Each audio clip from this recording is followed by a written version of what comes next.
we need to work out the equation of the tangent plane of this function with variables x and y.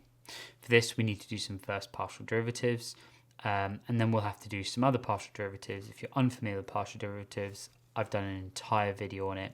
I'm not going to break down the partial derivatives in this problem, as I'm going to be attacking finding the equation. It's linked in the description below. So let's first simplify this.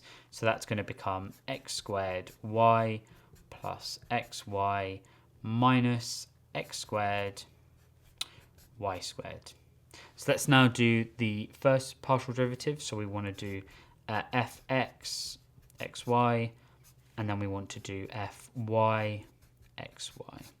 So df dx would be 2xy plus y minus 2x y squared. We're then going to do df dy, and that's going to be x squared plus x minus 2x squared y. We now know that the point is at 1, 1 for AB, so it's x, y at 1, 1. So let's now substitute in the values for when the function f 1, 1. So you're going to get 1 squared, 1 plus 1, 1 minus 1 squared, 1 squared. So that's going to be 1. df dx at 1, 1 would be 1. df dy would actually be 0 at 1, 1. Now we're going to have to use the general formula of the tangent plane to work out the next step. Here we have the general formula for the tangent plane. It looks complicated, however, it really isn't.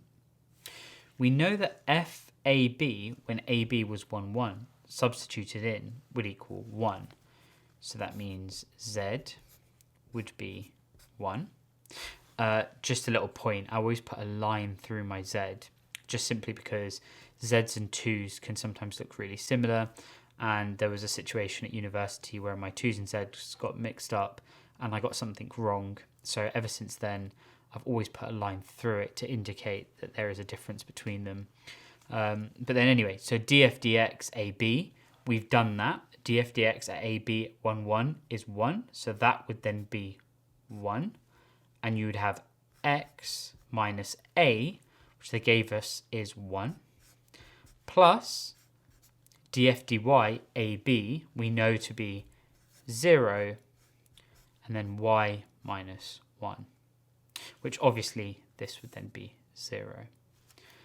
So we have z equals 1 plus x minus 1. Z equals 1 plus x minus 1. 1 minus 1 is nothing, so therefore z would equal x. And here we have found the equation of the tangent plane.